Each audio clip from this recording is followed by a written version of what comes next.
Εξομολογήστε το Κύριο διαγρατός, αλληλούια, ότι στον αιώνα το έλεος αυτού, αλληλούια.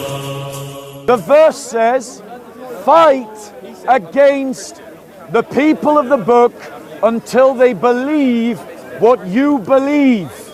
That's the first aspect of religious persecution. The second aspect is fight them until they pay the jizya and feel themselves subdued. Right, go on, what's your reply? What's your name? I can't share that. It's secret. Okay, fair enough. His name is Dave. Let's go, Dave. Dawood. No. Anyway, you said 929, right? Yeah. 929, religious persecution. Yes. I don't think you look at context. Because in 913, Yep. it says, would you not fight a people who broke their oaths and determined to expel the messenger, and they had begun their attack upon you the first time? Their attack upon you. Yeah. So clearly, That's self-defense. not Right, hold on one second. It's not. Hold on one second. Hold on one second. The group that it's talking about was the Jews in the Khyber, was it not? And Christian. No, there were no Christians in the Khyber. No, not just it doesn't say that. No, this is what your hadiths and your commentaries upon that Well, surah this is the say. Quran, so let's Yeah. stick to the Quran. Right, Yeah. let's stick to the Quran. Yeah, and as you can see, if you go back to 913, you can clearly find the context. Right. Right. Let me give you, because he's saying that I am lying about the text. No, I'm not saying that. I'm saying you've ignored the context. Dawood, listen. Listen. name is not It's Dawood. anonymous. It's Right. Anonymous. Dawood, listen. Now, Dawood, listen. Yassine, listen. I'm going to read to you the commentary of Ibn Kathir. Do you know who Ibn Kathir is? You do. Who's Ibn? Tell your brothers. Who's Ibn Kathir? No, it's not a hadith. Right. So let me. Wait. 1 second. 1 second, Dawood. Dawood. 1 second, Dawood. Right. Ladies and gentlemen, I'm going to quote Ibn Kathir. Ibn Kathir is a Muslim classical commentator who is revered by Muslims, used by Muslims. This is what Ibn Kathir says about 929. Therefore, Allah has instructed the Muslims to fight. Everybody say fight. To fight the people and encourage them to do so, because they call the people to the religion they follow and cause a great deal of harm to people, as people may be deceived by them because of their being people of the book. In other words, Ibn Kathir is saying that because I am a Christian and I invite everyone to become a Christian, I may deceive people. And so Ibn Kathir is saying that Allah encourages these three to fight me so that I don't deceive any of you. Now let me ask you this question. Do you know better than Ibn Kathir? No, probably not. But why did some Christians live with Muslims? Why were some Christians allowed to live with Muslims in certain societies? Great. Let me address that question. Fair question. His argument is, he's asked a question. Well, he wants me to ignore your question, should I? He wants to, there you go. So he's telling you he wants me to answer his question. There you go. You need to pay attention. So, ladies and gentlemen, you need to listen better. So, I'm going to answer that question. So, ladies and gentlemen, why did some Christians end up living with Muslims? Because Muslims invaded their lands and they didn't feel, I'm going to answer that, and they didn't feel that they wanted to leave, ladies and gentlemen. But that brings me on to the second aspect of 929 and about why this verse teaches religious persecution.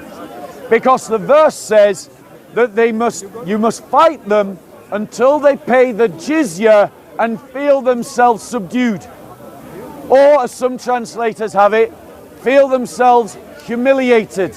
In other words, the jizya tax is connected to the subjugation of Christians, that they become second-class citizens in an Islamic state. Some of them stayed for hundreds of years documented. As oppressed people. Yeah, but why? Because it was their land and they didn't want to leave. I literally have answered your question. Now he doesn't believe me, so I invite him to come with me. I invite you to come with me to a Coptic church. Let's ask the Coptic Christians of Egypt whether they felt oppressed under Muslim rule. Let's go together to a Syrian church and ask the Syrian Christians whether they felt oppressed under Islamic rule, because they did. Let's ask the Chaldean Christians of Syria and ask to see if they felt oppressed under Islamic rule. Because the thing is, he says they don't. But I've spoken to the indigenous people and they are telling me that they are, ladies and gentlemen. So how would you like to reply to that? Islam didn't work in Arabic. My reply is that Okay, your reply. I've told you, right? I've given you the context. I don't know why you ignore it. You ignore the context. Right. Take it in holistically, right? Compare the two quotes.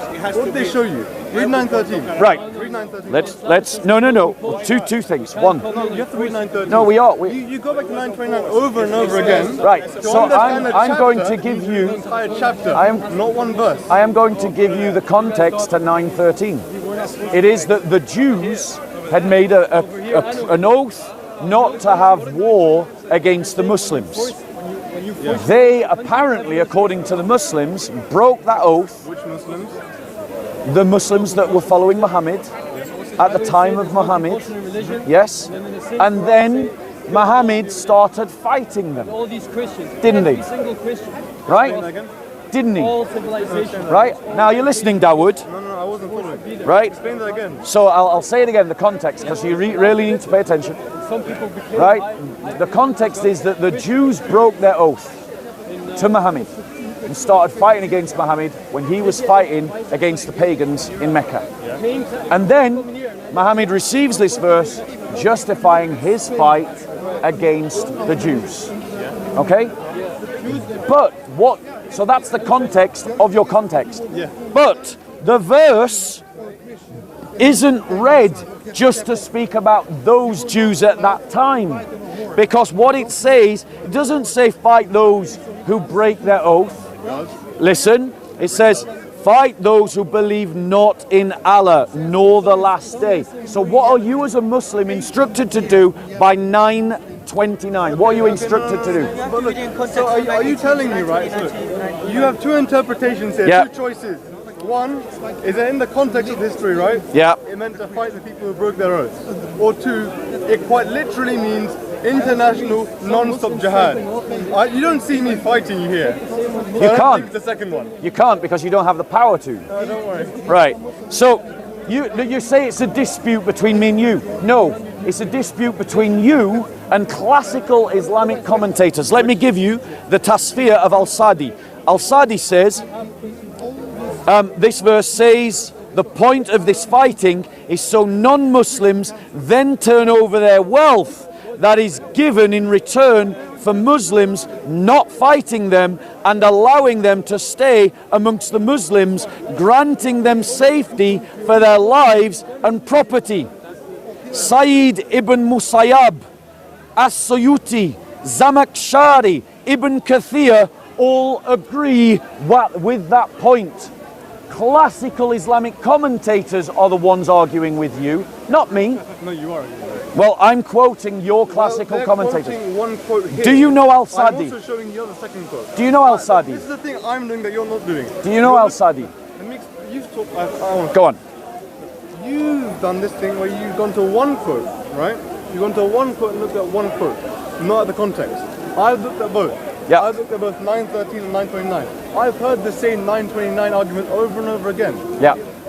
So why is it so hard to understand like that? If in context, if in 913, if this chapter says, like, you know, to fight the Jews if they've broken the oath, right? Yep. How can you then like take that one quote, right, which clearly, like, you know, suggests fighting in a much more self-defense side, you know? How can you suggest that? Then, like, you know, indicates that Muslims have to show religious persecution to all other religions. Right. When you're ready. You can't take that extension. It's a ridiculous Right. extension. No. So here's the problem, Dawood. Right? Yeah. Here's the problem. Don't worry, I got stuck with Bob because somebody else called me Bob, so, you know, don't take it personally, right? But you can be called Bob if you want, right? But hey, Dawood, the problem is, right, you're offering up your tafsir on 9:29 by saying it needs to be read in context of 9:13. I am offering to you the tafsir of Ibn Kathir, the tafsir of Al-Sadi, the tafsir of Sayyid ibn Musayyib, the tafsir of As-Sayuti, the tafsir of Samakshari, the tafsir, as I said, of Ibn Kathir. And now I'm going to give you another one, the tafsir of Qubti. Right, listen what he says. These verses are given as a general statement. Did you hear that? As a general statement, and the order to fight the people of the earlier revelations until they pay the jizya, until they pay the submission tax with a willing hand and are subject and are subdued, is also of general import. In other words, all of the great Muslim scholars that you now want to chuck under the bus are all telling you you're wrong. They're all telling you that this is a general teaching that calls you to fight the Christian because the Christian is not a Muslim. Right? Now, the point is, you are entitled to chuck them under the bus. And if you're willing to say that they are all wrong, then I will engage with your argument. But unless you are willing to say on camera that Samakshari was wrong, that Ibn Kathir was wrong, that Musayyabi was wrong, that Suyuti was wrong, that Ibn Kathir was wrong, that Qubti was wrong, unless you are willing to say that they are all wrong, then I think I'm on good grounds by believing their tasfir over your tasfir. I'm not saying they're wrong at all. Thank you. I'm not saying they're wrong. But I'm saying you've gone to one verse again. It's the one verse thing. Look, if you can bring up the tasfir of 9:13 then. Bring up the tasfir of all of those, you know, all of those interpreters, right, on 9:13. Bring that up. What would that suggest? Bring up tasfir on the entire... Well, you do it. You're the one making the argument. Well, no, you've boasted about your amazing lists of many Muslim theologians Who have quoted 929 and given their understanding of it. Brilliant, thank you. 9:13 as well. But do you disagree with them? Do you disagree with them? No, because I'm saying... There you go.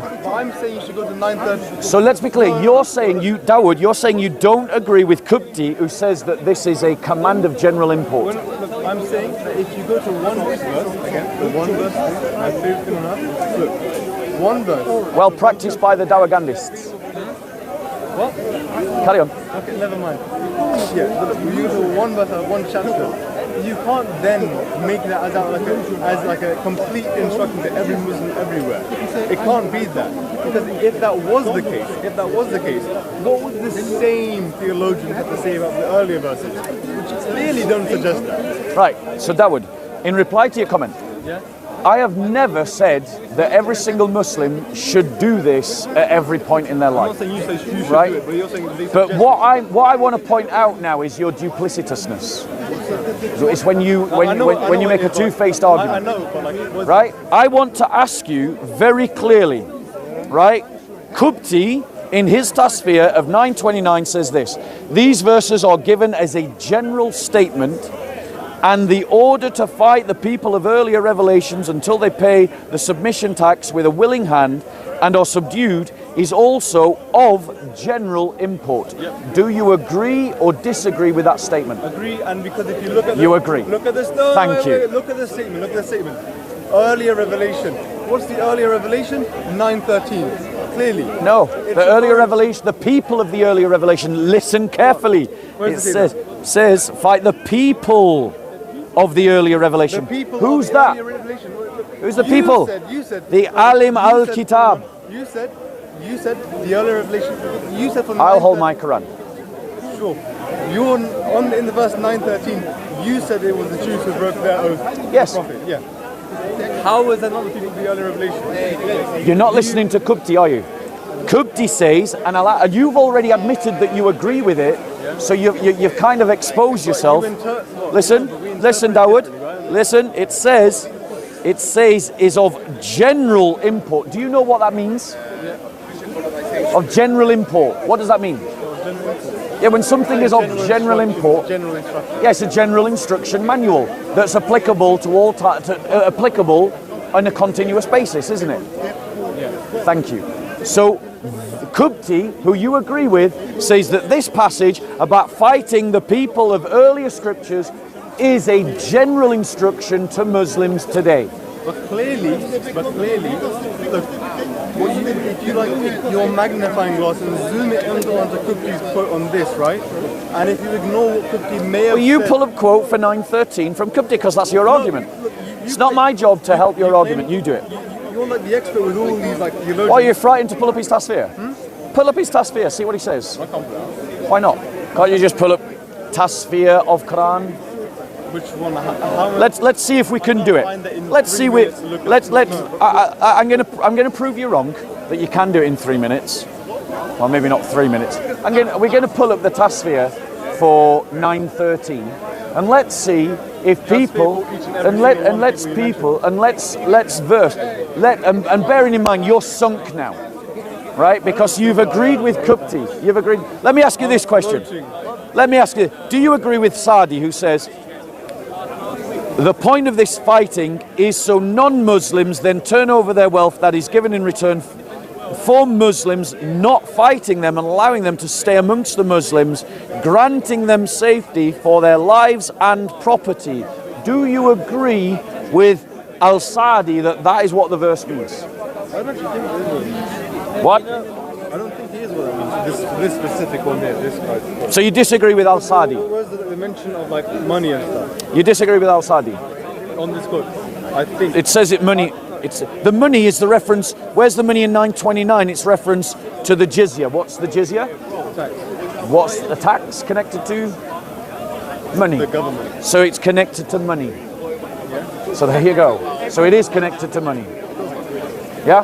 The problem is, Dawood, is that you want to make Islam into something that it's not. And I think that that is a good thing, because I think that you're better than your book. If you don't want to fight unbelievers because they're just Christians and Jews, then you're a better person than your book allows you to be. And that's a good thing. But now it's unfortunate that Yassine checked out of this debate. But I actually didn't come here to discuss this. I watched one of your earlier videos about slavery, right? Right? And I was itching to respond. You claimed that Muslims... So you want to close down this conversation? Because I Hold on one second. I'm not saying I agree to close down this conversation. I just want to check that you want to close down this conversation. Because I came in to discuss something else. Yeah? Yeah, you burst into this conversation that he was having. So I want to point out in Sahih al-Muslim, Muhammad says, and I want to ask you if you agree with this or not. Right? In book. If I answer this right, can we move on? Yeah.